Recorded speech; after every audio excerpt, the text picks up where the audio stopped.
la misma confianza, le piden a usted que reciba su proyecto de ley general en materia de bienestar, cuidado y protección animal. Dicen que solo en sus manos tendrán la certeza de que dicho proyecto podrá ser debidamente recuperado y revisado para su consideración y canalizado a las instancias correspondientes. La pregunta, señora presidenta, es: ¿le puedo dejar el proyecto de ley general en materia de bienestar, cuidado y protección animal del Movimiento Conciencia? Estas páginas contienen décadas de lucha y un montón de ideales y de sueños, conscientes justamente de que los sueños no se cumplen, se trabajan.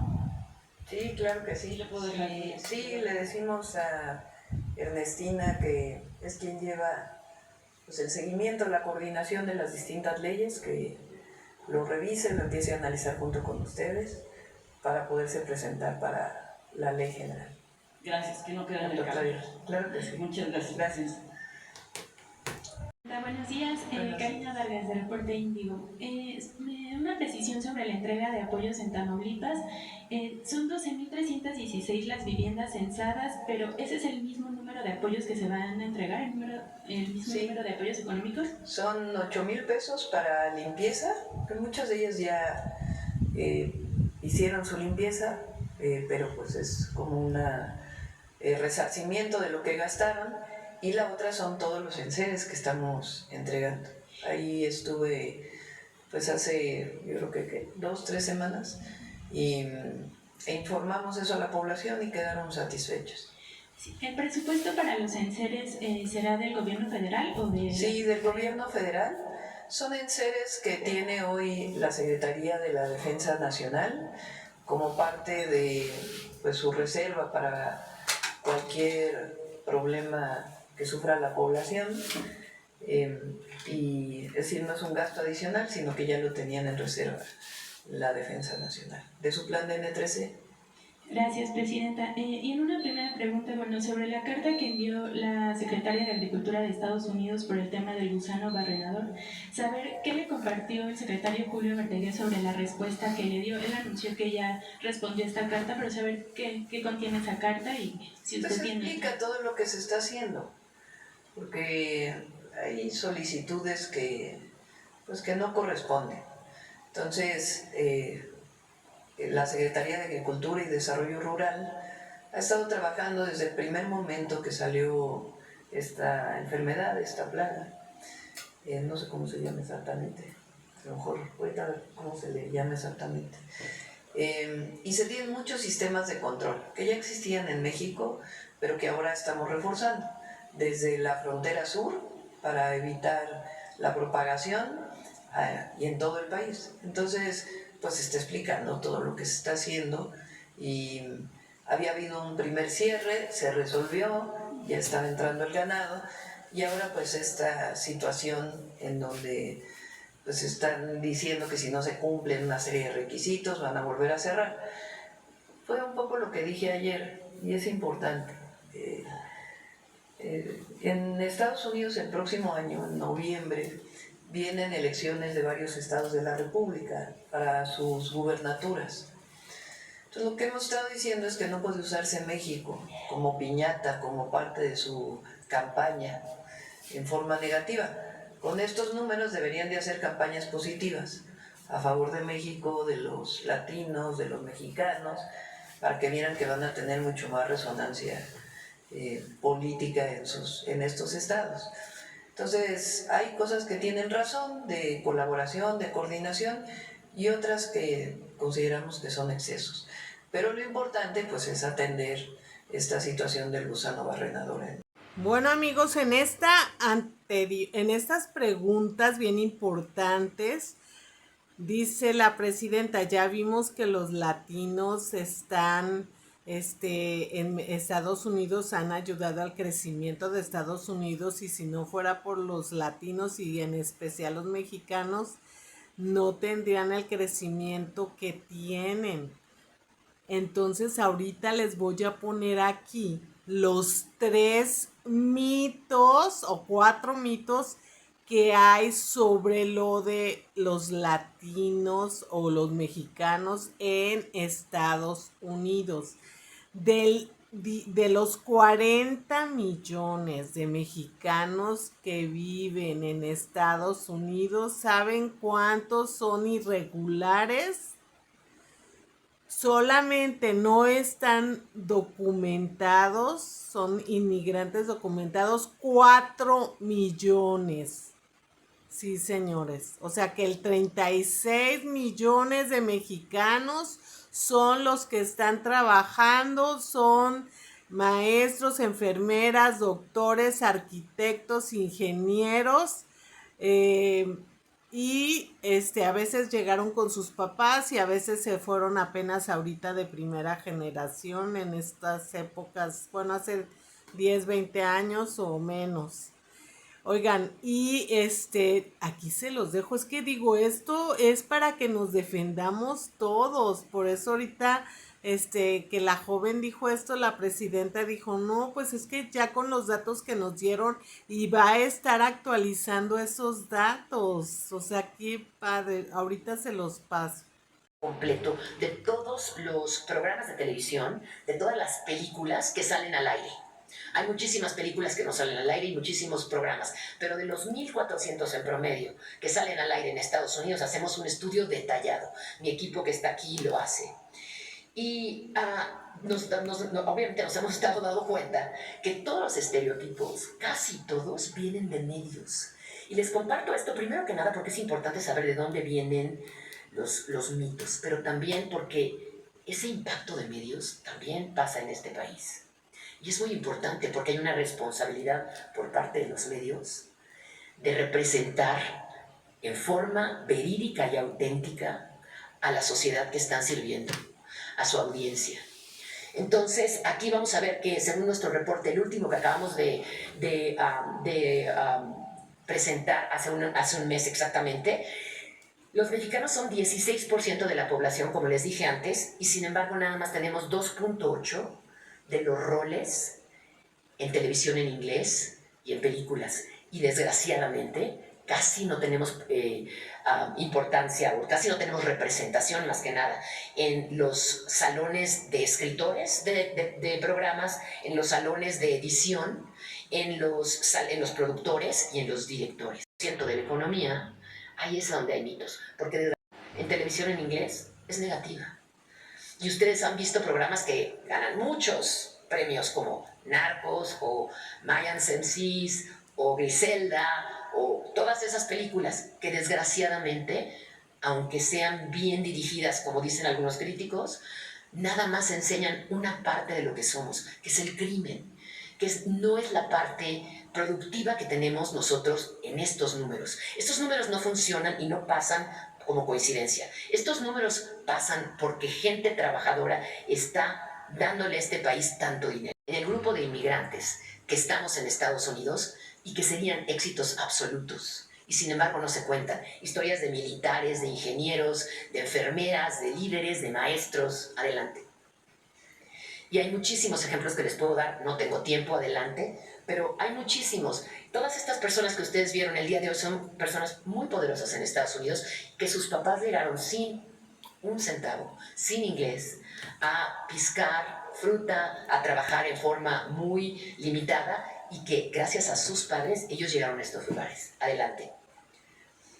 Al primer mito, perdón, sí. Y con esto termino. Van a ser 3 mitos que les quiero, si es posible, que ustedes absorban estos números y que los usemos todos como herramientas para combatir los mitos. Yo creo que entre más sepamos estos números, entre más los usemos todos en lo que hacemos, es realmente más poderoso. El primer mito es que los inmigrantes aumentan la criminalidad. No podría haber algo más erróneo. Estados Unidos sabe que esa gente no tiene documentos y les da este número para que los empleadores puedan pagar impuestos. Entonces, los empleados indocumentados pagan impuestos al exacto mismo nivel que la gente documentada en Estados Unidos. Entonces, esto es la gran mentira que tenemos que empezar a propagar porque, claro que el cohort, como dicen los americanos, el segmento más trabajador de Estados Unidos, de acuerdo al Departamento de Estado. Adelante. Tenemos un cuarto mito, se me había olvidado. Los inmigrantes son una carga para la economía. No, no son. Para empezar, 1 de cada 5 inmigrantes es empresario, se está manteniendo solo. Tienen que tener su pago adecuado. Entonces, Mara también va a estar revisando esta situación. Sí, más bien, bueno, ellos iban por parte de un medio de comunicación, pero pues sí, esta precarización También existe. sí. Se va a revisar Sí, esta situación. trabajando con las familias. Okay. ¿Podría haber una fecha de cuándo podría darse esta información por parte de la Secretaría de Trabajo? Sí, a ver, vamos a invitar a Secretaría de Trabajo, a Edna y a Secretaría de Gobernación para que podamos dar información. Gracias, Presidenta. ¿Qué tal? Muy buenos días a todos y a todas. Juan Hernández de Diario Basta, Tabasco Hoy, Campeche Hoy y Quintana Roo Hoy de Grupo Cantón. Bueno, a propósito de esta cifra que acaba de dar de que los mexicanos serían la 10ª potencia económica, ¿qué le llega a la mente al saber la importancia de lo que es la comunidad mexicana de Estados Unidos? Sobre todo también ayer que usted mencionaba que pues México no es piñata de nadie, ¿no? O sea, realmente la importancia que tienen los mexicanos ahí en Estados Unidos. Las y los migrantes en Estados Unidos, mexicanos, pues han estado ahí por varias generaciones. Es más, cuando nos quitaron la mitad del territorio ya vivían ahí, o más de la mitad del territorio.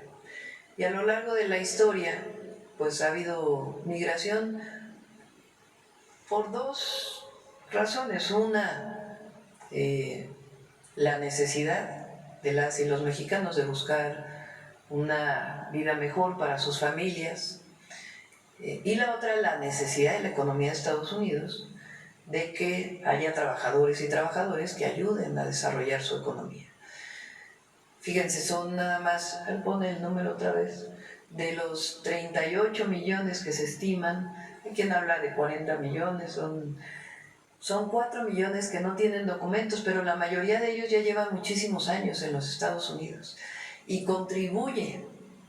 Se estima que 20% del ingreso de las y los mexicanos es enviado en remesas. ¿Qué significa? Que el 80% se queda en los Estados Unidos en ahorro, en consumo, en pago de impuestos. Entonces, esta idea de que las y los migrantes quitan trabajos es todo lo contrario, ayudan a la economía de los Estados Unidos. Entonces es muy importante que todas y todos los mexicanos lo conozcamos y todas y todos los estadounidenses lo conozcan también, todas las nacionalidades, pero particularmente nosotros y los estadounidenses, para que reconozcan ese trabajo, que sepan lo que significa para su país y que sea parte pues, de todos los diálogos también en los temas de migración. La criminalización de los migrantes pues, es un tema esencialmente racista, y lo que nosotros estamos planteando es, en todo caso, pues hay que platicar de esos 4 millones de indocumentados con el gobierno de Estados Unidos y también el reconocimiento de muchísimas familias mexicanas de primera, segunda, tercera, cuarta generación que están ahí y que contribuyen de manera muy importante. Yo creo que si hacemos una encuesta, pues la vamos a hacer, y preguntamos, ¿tienes un familiar viviendo en los Estados Unidos? A cualquier mexicano o mexicana, pues no sé, un porcentaje altísimo va a decir que sí. Yo lo hago ahora en las asambleas en el país. Pregunto, ¿quién tiene familiares en Estados Unidos? Y todos levantamos la mano, incluida yo. A ver, ustedes, ¿quién tiene familia en los Estados Unidos? Porque primero somos países vecinos y es normal que haya migración, pero históricamente pues ha habido un montón de mexicanos de distintos oficios y profesiones. Mi hermana, por ejemplo, lleva ya más de 30 años viviendo, maestra de escuela primaria allá. Se fue de estudiante, ella periodista, por cierto, de comunicación, se fue como reportera de Notimex allá, y después hizo la carrera de maestra allá y se quedó, allá se casó y tiene sus hijas. Pero como mi hermana estoy contando la historia de millones y millones y millones de mexicanos y mexicanas que están allá. Entonces, es una relación muy importante, porque a veces hablamos de las exportaciones, de las importaciones de mercancías, pero las personas, pues es una relación fundamental. Y tiene que haber un reconocimiento de lo que contribuyen a la economía de los Estados Unidos. Por eso es importante mencionarlo aquí, porque nos da datos, nos da información para que todas y todos tengamos esos datos y podamos platicar, debatir, ponerlos públicamente para que todas y todos sepamos la importancia de nuestros hermanos migrantes en Estados Unidos. Aquí nada más se está mencionando lo que es la aportación económica, pero falta también lo esencial, la aportación cultural, la aportación de valores. Se está hablando de la aportación de muchísimas y el sincretismo cultural que ha habido en muchísimos lugares de los Estados Unidos, particularmente en el sur. California pues es uno de ellos, pero no solamente. Bueno, sur y norte, porque en el norte de California pues hay también una historia muy grande de los mexicanos, pero en prácticamente todos los estados de la Unión Americana hay mexicanas y mexicanos de diversas generaciones. Sí, una buena idea conocer, en un próximo estudio, conocer precisamente esas aportaciones que hacen el pueblo mexicano a lo que es el pueblo de Estados Unidos. Sí, por supuesto. Bueno, ese sería el primer presidente, que pues, realmente no sé si podemos calificarlo, cómo tiene la cara de poder hablar de este tema cuando él fue uno de los que pues prácticamente a la mala hizo un cambio en el Poder Judicial. Pero ¿conoce su opinión referente a estas declaraciones? Hay varios temas, qué bueno que lo preguntas, hay varios temas muy interesantes en esto. Lo primero es que nuestros adversarios políticos, dirigentes de partidos de oposición, digo dirigentes porque ahora que estuve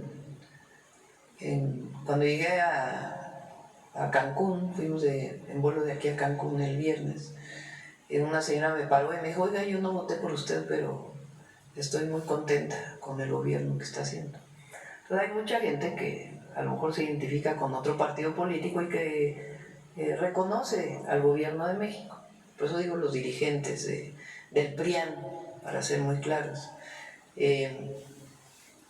Intelectuales que estuvieron vinculados durante años al poder, que no pueden entender cómo es posible que ya no les hagamos caso, o que el pueblo de México no les haga caso porque estuvieron como consentidos con mucho dinero durante muchos años, comentócratas de los medios.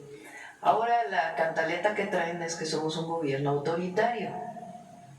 Esa es la nueva cantaleta, ya la traen desde hace rato. Entonces, letras libres, nexos, traen autoritarismo, se acabó la democracia en México. Esa es su nueva narrativa.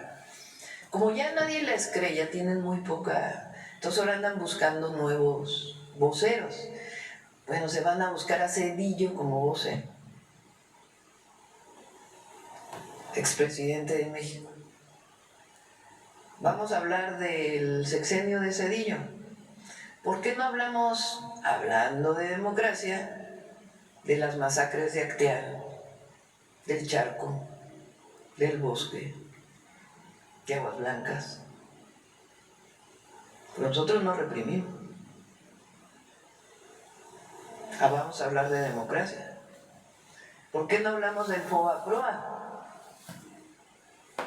Porque también es autoritarismo rescatar a unos cuantos, hacer deudas privadas como deudas públicas y dejar en el desamparo a millones de deudores en nuestro país, con una deuda que seguimos pagando, las y los mexicanos. ¿Por qué no hablamos de la privatización de los ferrocarriles? Porque eso también es autoritarismo. ¿O a quién le consultó cuando privatizó los ferrocarriles? ¿A poco hizo una consulta pública para saber si los privatizaba o no? Y después acabó con los ferrocarriles de pasajeros y después se fue a trabajar a una de las empresas que fueron beneficiadas de la privatización. ¿O qué eso no es autoritarismo? ¿O por qué no hablamos de la desaparición de la Corte y la decisión a modo de una nueva Corte impuesta